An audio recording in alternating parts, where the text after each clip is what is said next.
గడిచిన 5 సంవత్సరాల్లో ఈ రాష్ట్రంలో శాంతి భద్రతలు అనేవి ఏ విధంగా మన ముఖ్యమంత్రి గారు చెప్పినట్లుగా ఒక నేరస్తుడే ఆ యొక్క పదవిలోకి వస్తే ఏ విధమైనటువంటి పరిణామాలు సంభవిస్తాయో మనందరికి కూడా తెలుసు అధ్యక్ష.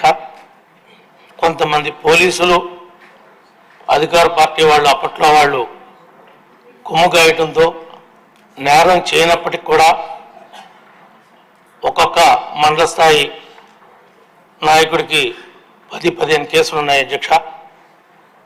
మీ ద్వారా మరి ముఖ్యమంత్రి గారిని దాని మీద తగిన విచారణ జరిపించి ఏమైతే అన్యాయంగా అక్రమంగా మన లీడర్లే కాదు ప్రజల మీద కూడా వాళ్ళ ఆస్తులను కాజేయడానికి వాళ్ళని ఇబ్బంది పెట్టడానికి ఏమైతే వాళ్ళ స్వార్థం కోసం నమోదు చేసినటువంటి కేసులు ఏమైతే ఉన్నాయో వాటిలన్నింటి మీద కూడా పునర్విచారణ జరిపించి వాళ్ళందరూ కూడా న్యాయం చేయాలి అధ్యక్ష.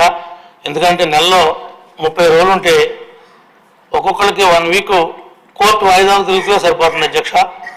కాబట్టి ప్రత్యేకంగా ముఖ్యమంత్రి గారు లా అండ్ ఆర్డర్ని కంట్రోల్ చేసే దాంతోపాటు ఎవరికైతే అన్యాయం జరిగిందో వాళ్ళ పక్షపాతిగా అన్యాయం జరిగిన వాళ్ళకి పక్షాన ఉండాల్సిన అవసరం మనకు ఉంది కాబట్టి అధ్యక్ష వాళ్ళందరి మీద కూడా మరలా విచారణ జరిపించి న్యాయం చేయమని చెప్పి ఈ సభ ద్వారా కోరుకుంటాను అధ్యక్ష.